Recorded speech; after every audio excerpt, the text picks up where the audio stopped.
All right, how is everyone doing today? Welcome to my channel. This is an educational channel.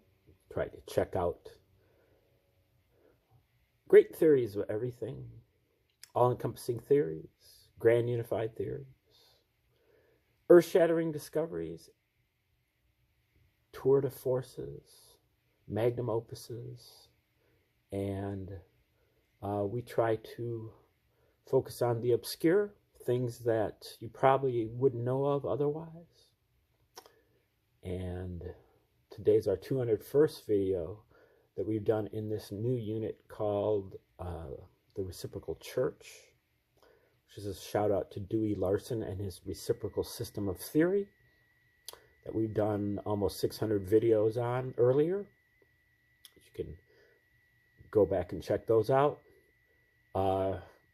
for what I think is the most complete theory of everything. This is probably more in the line of earth-shattering discoveries. Reciprocal Church, putting together different spiritual practices that you might be able to incorporate into your life, that things that you can believe in. Maybe they aren't God, but maybe they are something that you can believe in.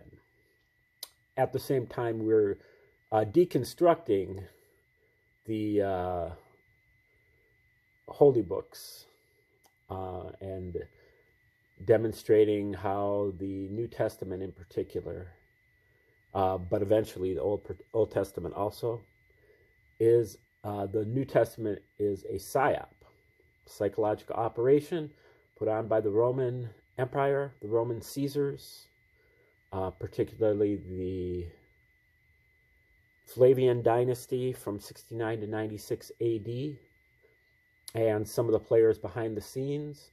We're looking at a work here from Abelard Rochlin, if that's how you pronounce his name, and he wrote a little pamphlet here that is called The True Authorship of the New Testament. And by going over and over and over and over, poring over a lot of the classical writings, but especially the letters written by many of the classical authors, especially Tacitus, Pliny the Younger, he was able to kind of reconstruct what was going on there in the first century, and basically has determined that the character that we know of as Josephus was actually this guy named Calpurnius Piso, who was a kind of a Henry Kissinger kind of like figure, who's always behind the scenes advising the emperor on what to do, but never became emperor himself. But kind of stayed behind the scenes for several emperors, including Vespasian and Titus, the two first Flavian emperors. But apparently he was banished by Domitian in about 82 AD, or 82 CE, as you would call it nowadays.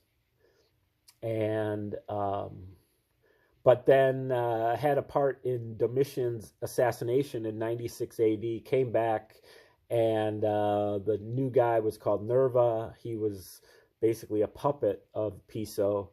And then the next emperor was Trajan, who was Piso's son-in-law. And then the next guy was Hadrian, who I believe was his grandfather-in-law or grandson-in-law. And then the next guy was Antoninus, who was also a direct descendant of the Pisos, as was Marcus Aurelius, the next emperor. And I think it goes all the way down the line. And he also claims that all the popes were part of the same family, and that he wrote all kinds of other stuff. So we're going to... this is an early work also. Many authors have nowadays posited that the Romans wrote the Gospels. It's pretty, I won't say obvious or self-evident, but let's just say they had the motive, they had the means, they had the opportunity, and they had a method that they also used, that you can determine that they used on other groups of Jews to get them into the Talmud, or basically into rabbinical Judaism that resulted in the Talmud and the Mishnah. That was almost exactly the same kind of op, and but it didn't work as well, probably. But the op of the Prince of Peace, who was believed in turning the other cheek and rendering unto Caesar what is Caesar's, and walking an extra mile with your pack, and believing that the Roman centurion has greater faith than all of Israel, and to even advise Roman soldiers to be happy with their pay. These are things that would be obvious for a Roman emperor to insert into a document of war propaganda.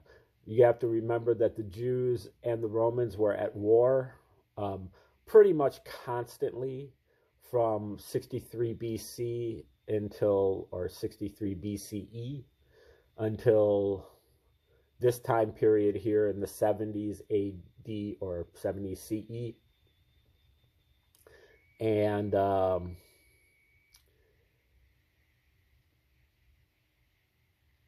that played a big part in the propaganda project. I believe that Roman Piso, another author in the same vein, talks about, he calls it the Committee to Create a New Roman Religion. And that was, he says, it was a committee that started up in the early 60s AD, BC, AD or CE, and they proposed their ideas. Apparently Cicero was part of it, along with Piso and Piso's brother. And Nero, they presented the idea to Nero, and he was not down with it whatsoever. And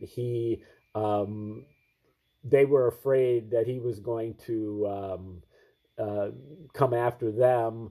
So they put together a plot to assassinate Nero. Nero found out about it, and he executed both Seneca and Piso's brother. And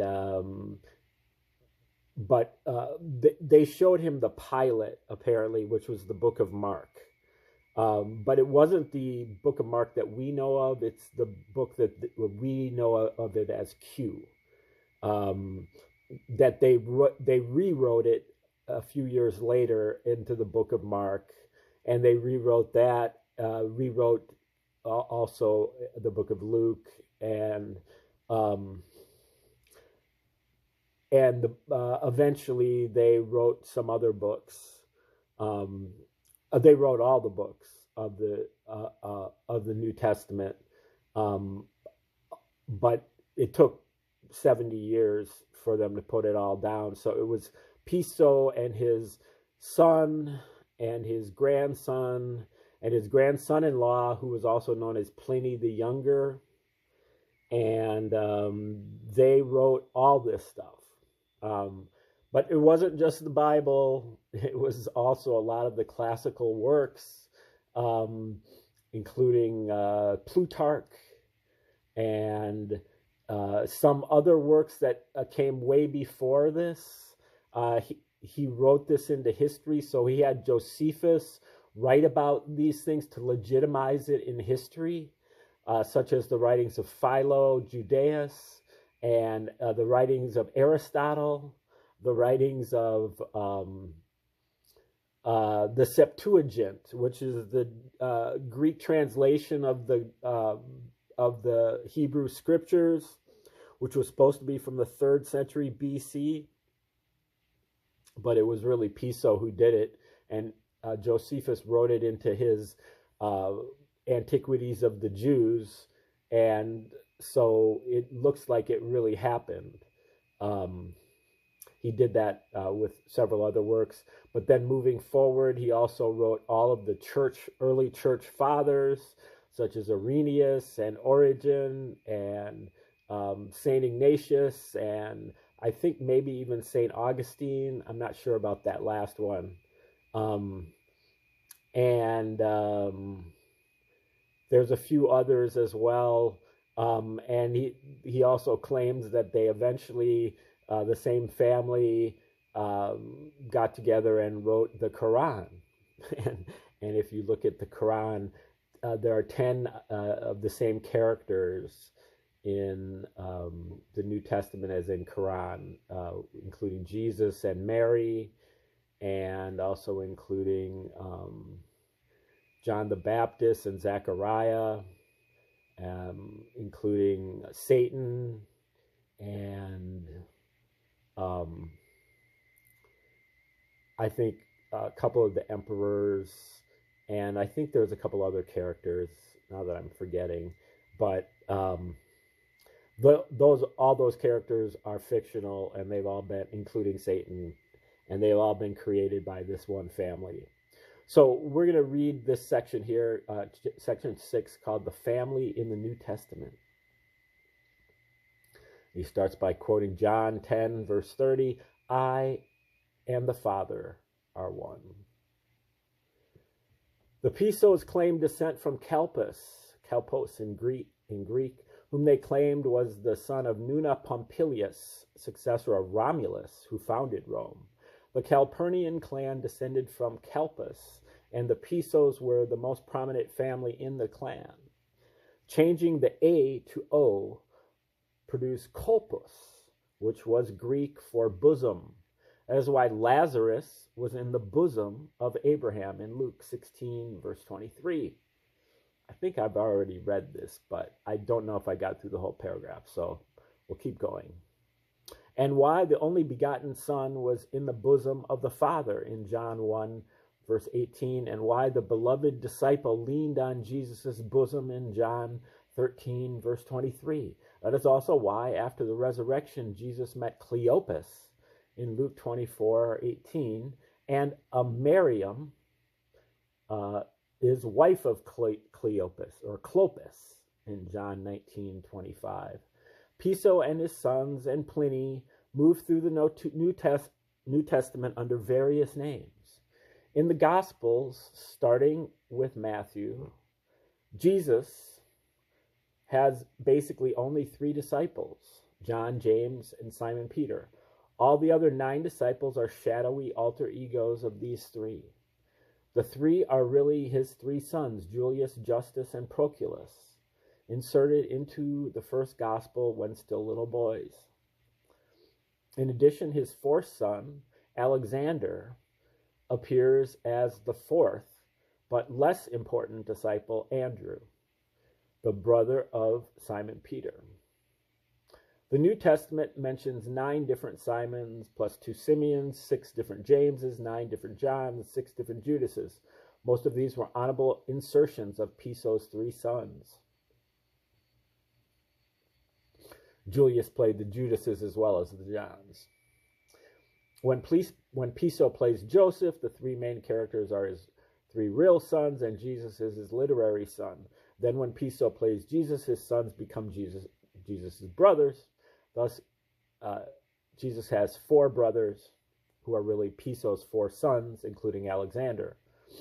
Father plays all the Josephs.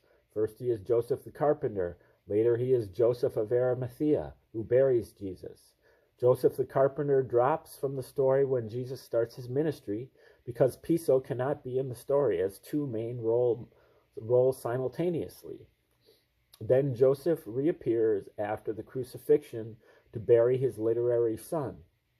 Then in Acts of the Apostles, he reappears as Joseph the Levite, whose name is quickly changed to Barnabas in Acts 4:36.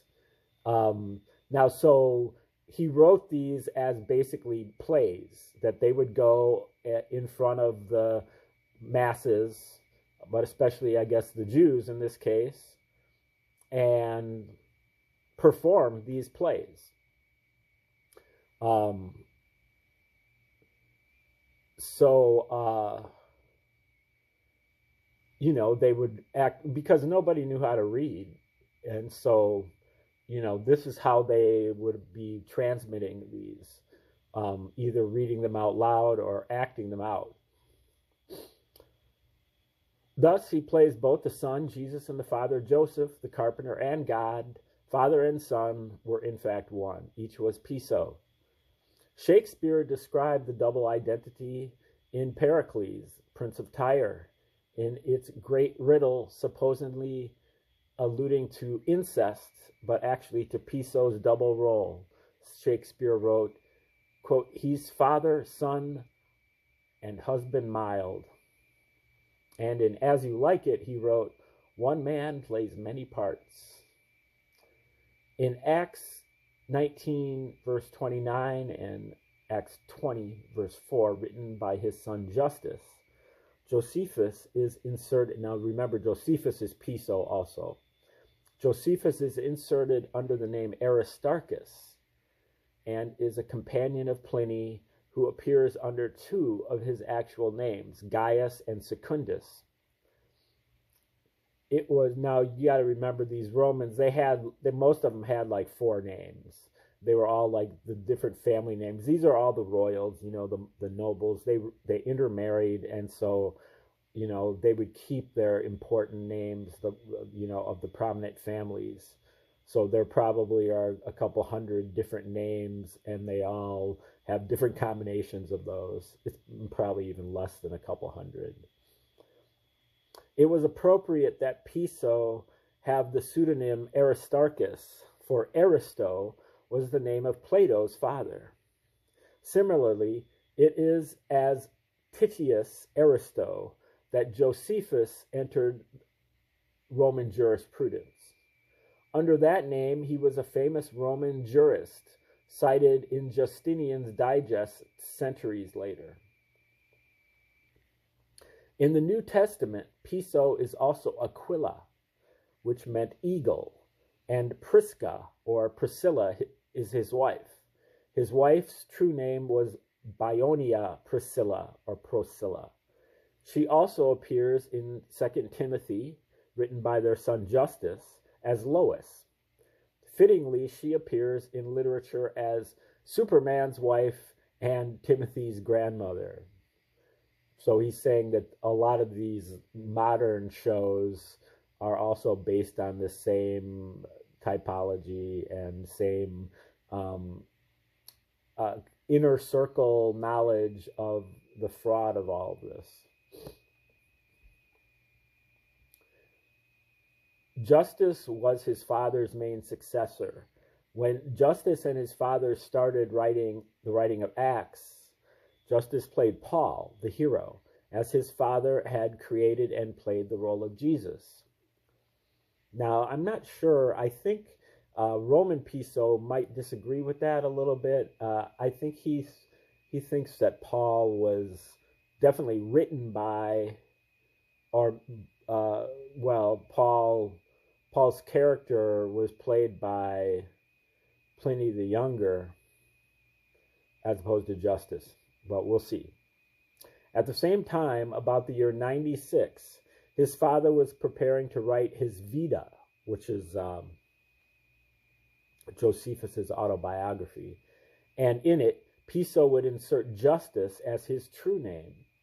Justus twice meant his brother's Hyrcanus, actually Julius, who is the New Testament John, and Agrippa, or Simonides, who's actually Proculus and the New Testament Simon. In his Vita, Piso makes Justus an alleged Jewish historian who had written a conflicting history of the Jewish war and falsely accused him, Josephus, of causing his native Tiberius to revolt against Rome. He tells of Justus's career as the revolutionary leader at Tiberias and says his father was Pistos, seemingly because pistis was the Greek for faith and could also be seen as akin to the name Piso, as was Pistor, in Latin. He gives justices a brother or brother-in-law named Jesus. Justus appears in his own Acts, in Acts 1, verse 23, as Joseph, called Barsabas, who was also called Justus. For he is hinting that he has become the new Josephus, the new father of the story. Justus's name appears again in Acts 18, verse 7, as Titius Justus. A few years later, about the year 105, Justus writes the Gospel of John. In it, he stresses repeatedly, especially in chapters 10, 12, 14, and 16, that he is sent by his Father and is his representative. He is teasing that the Father whose work he is continuing is his own, Piso. He names this gospel after his brother Julius, a pseudonym, and himself plays the role of Jesus in it. There is no disciple James mentioned in this gospel, despite the importance of James as one of the three chief disciples in the synoptic gospels. Because Justus is playing the lead role, Jesus, and therefore he cannot insert himself in the story as two main characters at the same time. Shortly after writing the Gospel of John and playing the lead in it, Justus, under his identity of Paul, assisted by his son Julianus, pseudonym Timothy, writes the epistle to the Colossians. And in it, at Colossians 4, verse 11, they refer to Justus proudly as Jesus, who is called Justus. His father, too, had hinted that Justus and Jesus had become identical. For in his Vita, that's his autobiography, having made Justus the revolutionary leader at Tiberias, he later gave Tiberius' chief magistrate, Tiberius' chief magistrate, the name Jesus.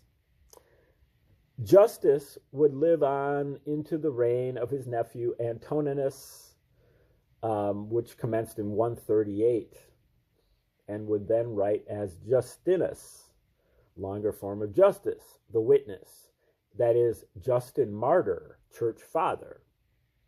In his dialogue with Trypho, he would boast that prayers in the name of Jesus were being offered by every race of men. Pliny shared with Justus the writings of Acts and the Pauline epistles. Pliny's first chapter in Acts was chapter 18. This is Pliny the Younger again. At verse 7, he inserted Justus as Titius Justus, because now that Pliny was the writer, and hence also playing the lead character, Paul, Justus could not play Paul, but needed a new identity. Okay, so after Acts chapter 18, Pliny steps in for Justus.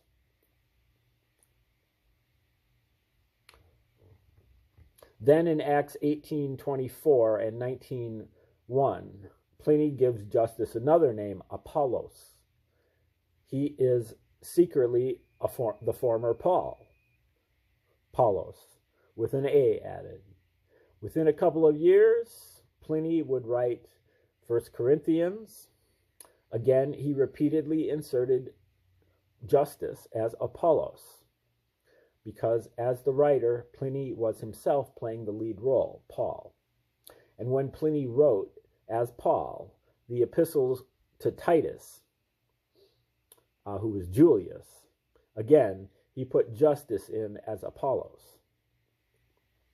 Unlike Justus, who would live on into the 140s, Pliny would perish in 116 in western Parthia while fighting the Jews and Parthians. This war was connected with the Second Great Jewish Revolt of 115 to 117 against the Piso's Roman Empire.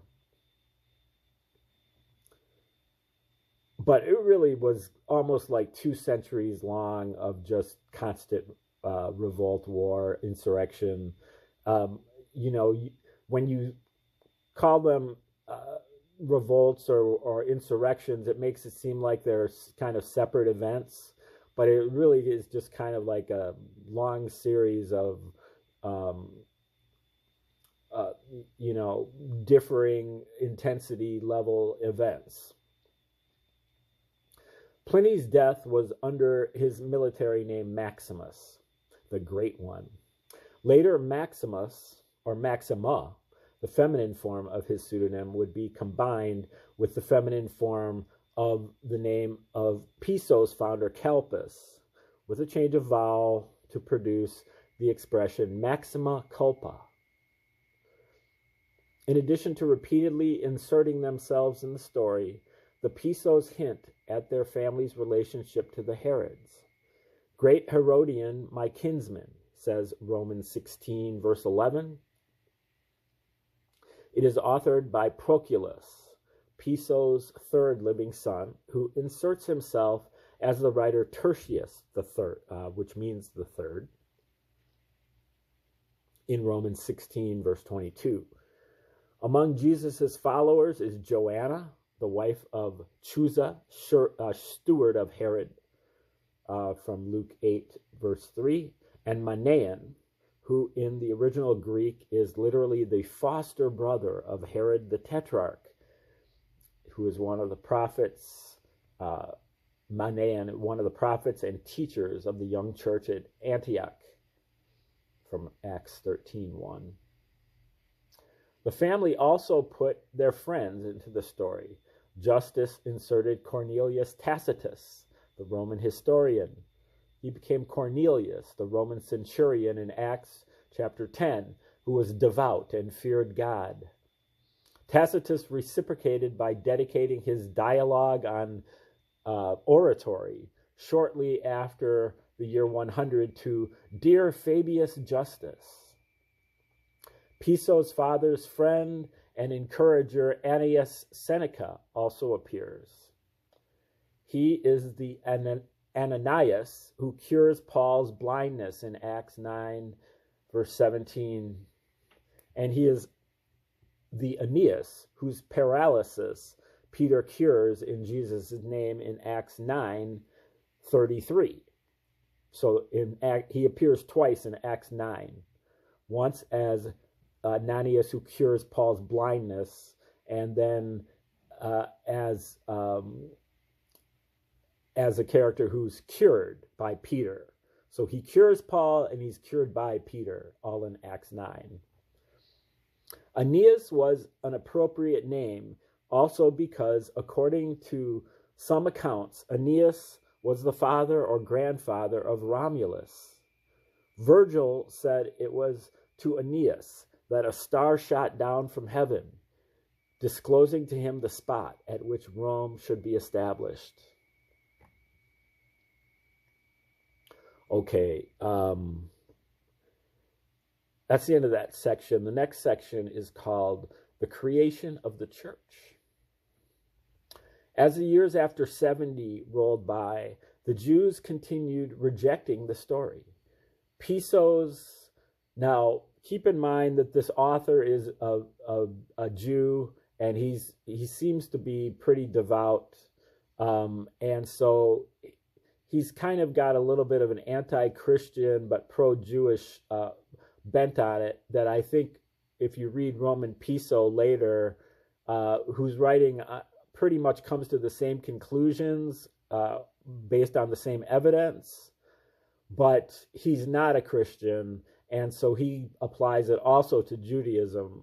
So Reuchlin is somewhat of a limited hangout here. He delivers the goods on the Christianity thing on the New Testament, but he doesn't apply it to the Old Testament also, which he could have had he used the same methods, but he was emotionally attached. You can kind of tell from his writing. So as the years after 70 rolled by, the Jews continued rejecting the story. Pisos, so he's kind of creating this heroism among the Jews by they didn't buy it. They didn't buy the story that the Romans were trying to pitch to them. as the Jews continued rejecting the story. Piso's successive versions became increasingly anti-Jewish, but still he was prohibited by the Vespasian emperors from taking the tale to the non-Jews. Then, in 96, he and Piso and Pliny assassinated Emperor Domitian, second son and last survivor of Vespasian. Nerva became emperor, named the Pisos to his council. Now, the Pisos had been banished from Rome by Domitian for about 14 years. They apparently came back and assassinated him, and then the next emperor named them to his council, possibly because he didn't want to get assassinated either, or again, or whatever, also, and allowed them to do what they pleased. The family began writing the Acts of the Apostles, for thus far they have a hero who says he comes only to those lost sheep of Israel, and who hesitates to scatter his bread to the dogs.